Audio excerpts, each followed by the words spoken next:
Hello friends, I'm Su. Today I'm going to talk about the Chinese religious perception on immortality.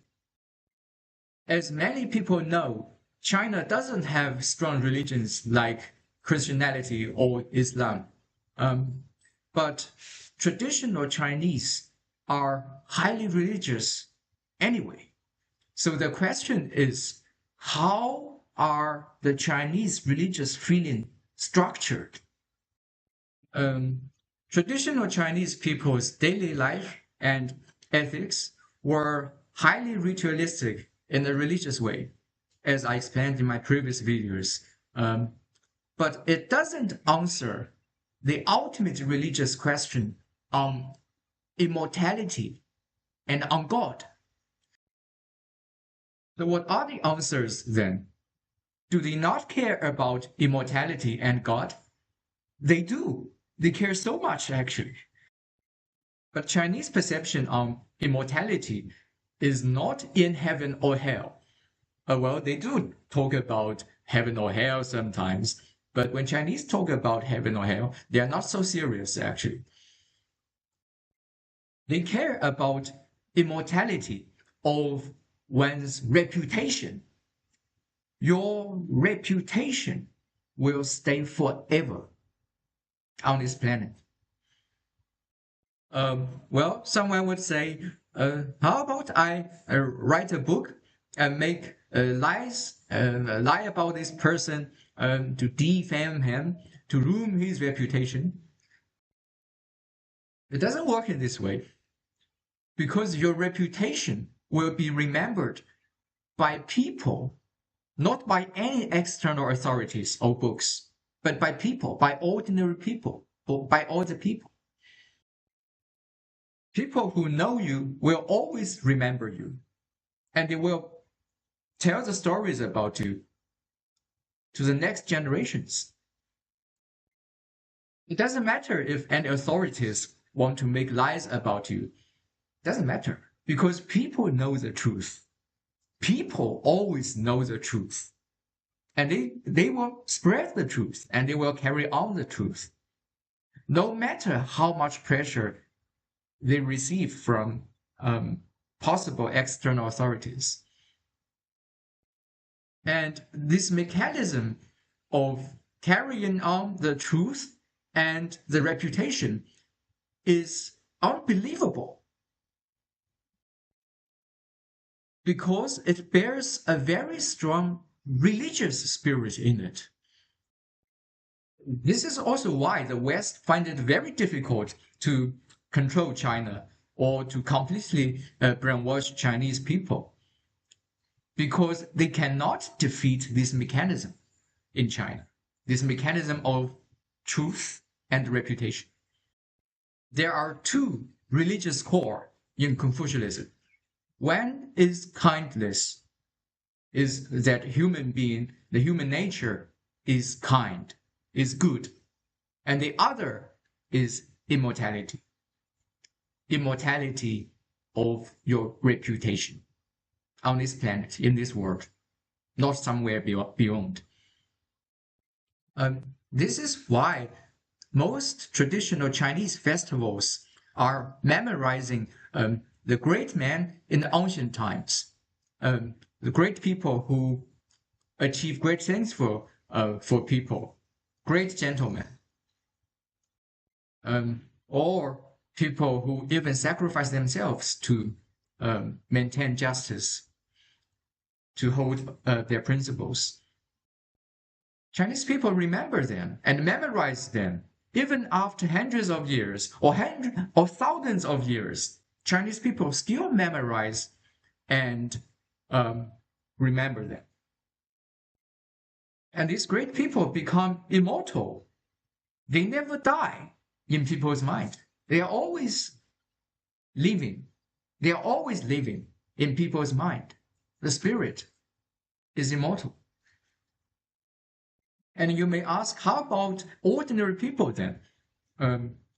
If you go to their hometown and ask people around, they also know. They also know about everyone around them, their fathers, mothers, their grandpa, grandma, and even further ancestry. They know about it. They can tell you many things about everyone.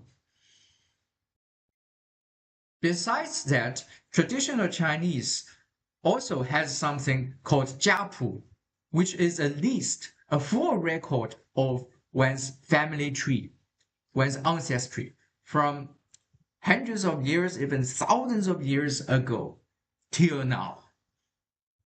Um, and in these records, in these book records, it shows the whole bloodlines of this family tree, and the main achievements, all the bad things, um, of the members recorded on it.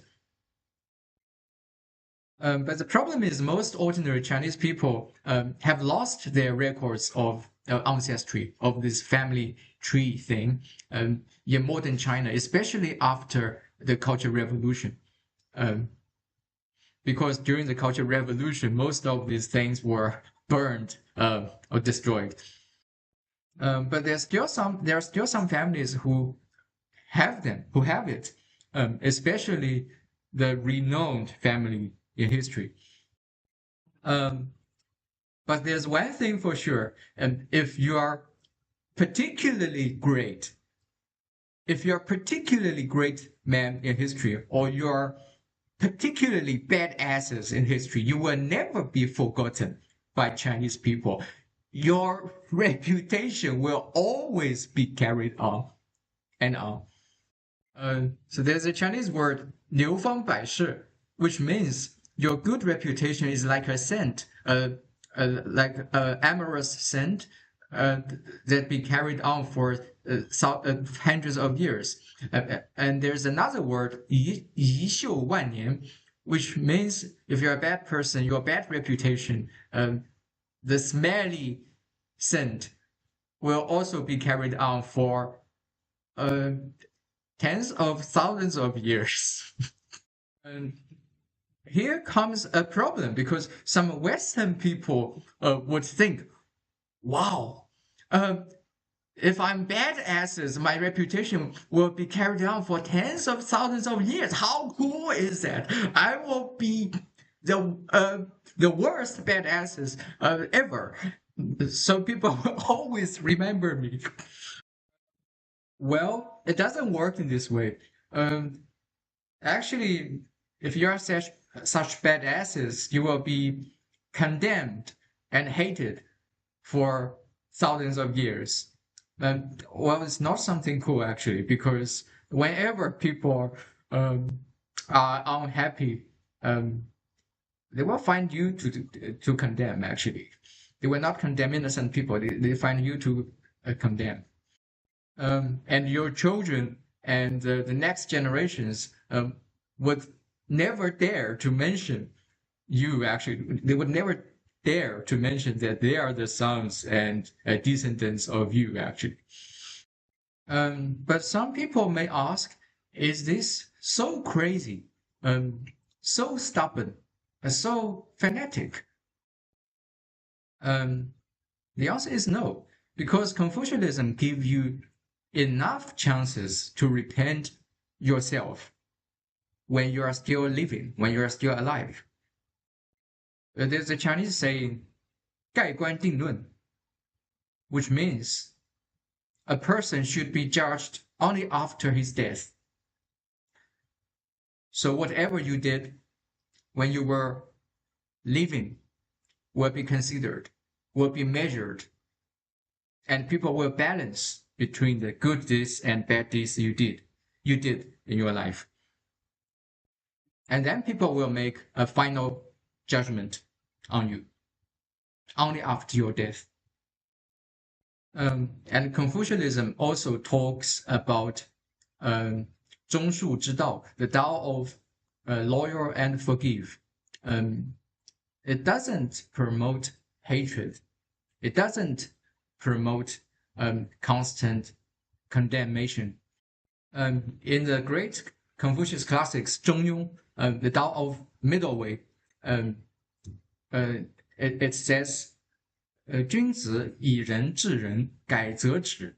It means gentlemen would do things like eye to eye, teeth to teeth, to do the same things to the bad person who does this to others, until he changes himself. So if this bad person changes himself, repent, and stops doing those bad things, and you should also forgive him and stop doing the same thing to him and give him chances to repent himself. And Confucianism also believes in the good nature of human being, that human being is born as with good nature. So it never blames the bad things on the children of these bad people. It still believes that all the newborn children are innocent because human nature is kind, is good. But if you are really badasses who always do bad things, who always do evil and never repent yourself when you are alive, then what can the society do to you then? And if somehow the society failed to punish you when you are still alive, so how can we explain? How can we react to this person then? Should we condemn him? Should we condemn him every day after his death? No, because that's probably really that's what he wants. And here is where Buddhism enters Chinese culture, because Chinese Buddhism believed in the actions and reactions and consequences. Well, they believe that people like you will really enter the circle of evil after your death. That probably your next life will be reincarnated as an insect or some other stuff. Nobody knows. But Chinese culture always try to prevent people from becoming so evil, so bad in the first place, because Confucianism believed in the kindness of human nature. Confucianism promotes education, and it has words like 教化, 教育, and 教化 means educate, to melt the nutrition that is already in your body, in your mind. And for some reason, this nutrition is clotted, is frozen in your mind, and my job is to make it melt. So it's been digested and absorbed by you. But anyway, it's already there. It's there in your own body in the first place. It's not something I imposed in you. And 教育 is educate to grow. It means there's some inner forces, some inner growing forces within you anyway. And we must build an environment to let it grow from within. And when you combine this external melt and internal growing together, it's called 化育. And again, this is very similar and comparable to Socrates' midwifery method of education. And Confucius culture doesn't promote revenge and punishment in most cases. It promotes tolerance, actually. Its idea is to bring the astray mind back to normal. So in most cases, it doesn't advocate revenge and do the same shit back, because it believes that if you always do the same shit back to the person who does this shit to you, you are actually behaving in a very passive way. You are kind of being enslaved by him. He's taking all the initiatives, and you're being enslaved to him, actually. And sometimes tell you to do moral behaviors as a reaction to the bad person's bad behaviors, in order to inspire him, to change him. And in some cases, the bad person will be touched by your highly moral behavior and later changes himself. This is a little bit like Christian thinking, but not completely. It is a combination of both Christian and Islamic methods. But it's up to you which method you should use, depending on the actual situations you are in. And your judgment will be judged by people after your death. The Confucius thinking on education is echoed in Chinese Buddhism. In Chinese Buddhism, there is 大乘 Buddhism and 小乘 Buddhism. 大乘 means take the boat in a big way, and 小乘 means take the boat in a small way. 小乘渡己，大乘渡人, which means if you take the boat in a small way, you just carry yourself, and that's enough. And if you take the boat in a big way, and you take a big boat, you should carry others as well. In Western history, there were two famous persons who tried to carry others. One was Socrates, and the other was Jesus Christ. Both of them were killed. And in Chinese culture, both Socrates and Jesus Christ are immortal. If your reputation is immortal in people's mind, then you are immortal. Here, I want to talk a bit about the traditional Chinese people's perspective on time and history. Chinese do not see time and history as ephemera, as something that happens and disappears. No. Chinese sees what happened in history as still there, because its consequences and its influences are still going on till now. So you can definitely not say that the history, what happened in the past, was dead, was gone. No, nothing was gone. Nothing was gone. Everything has a consequence. So what happened in history is still carrying its influence now.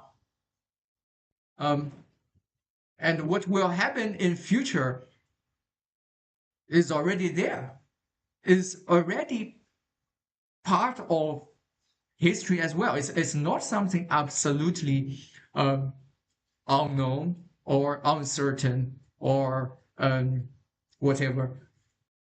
Because, for example, if you compare between the dynasty 1,000 years ago and the dynasty 2,000 years ago, actually, the first one was already future to the second one. And both of them already happened as history to us. And similarly, what happened now and what will happen 100 years later will all be history to human being 1,000 years later, for example. So somehow Chinese sees time and history of both past and the now and future as a movie, as something already there. And in this sense, even history and time itself is immortal. And the question is if you can be immortal. And I mean immortal in a good way, in a way that you bear a good reputation among people for hundreds, even thousands of years. And traditional Chinese Confucius culture also talks about 立功,立德,立言, which means establish achievements, establish morality, and establish speeches. And establish achievements means to achieve something great in your life. And establish morality means to be a moral man. And establish speeches means, for example, to write a book that has influence. But Confucius culture also places establishing morality as above to other things. Because in some cases, in some situations, it's not necessary to achieve anything, and it's impossible to achieve anything. So the only great thing for you to do is to maintain your own morality, to establish your morality, and that's enough. And establishing morality alone would be enough for people to remember you, to memorize you. Some people may still ask, how about the role of God then in Chinese culture besides immortality? And my answer is, Chinese God is Tao. Tao is God. It's a dynamic thing that you can follow and you can carry, and it's not an external thing that is beyond your touch. And if you are following your conscience, then you are following Tao, and you are carrying Tao as well. Since Chinese Taoism says a Tao can be said is not constant Tao, there's no absolute doctrines of Tao.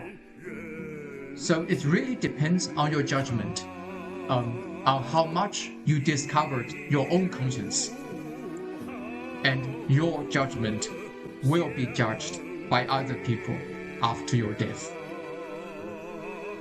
And how much you discovered your own inner conscience also has something to do with how much you discovered your own nature. It still has something to do with the Confucius education theory and the theory on the nature of human being, etc. If you understand the inner logic of Chinese philosophy, then everything will become clear to you. If one door is open for you, and at certain points you see all the doors open and it's bright sunshine, but sometimes it's very difficult for me to explain, and it's difficult for people to understand, especially if your mind is being suppressed, being blocked by some imposed ideologies. Okay, guys, I'm going to play table tennis, and I was stopped for today. Thank you very much for watching, and hope to see you next time. Bye.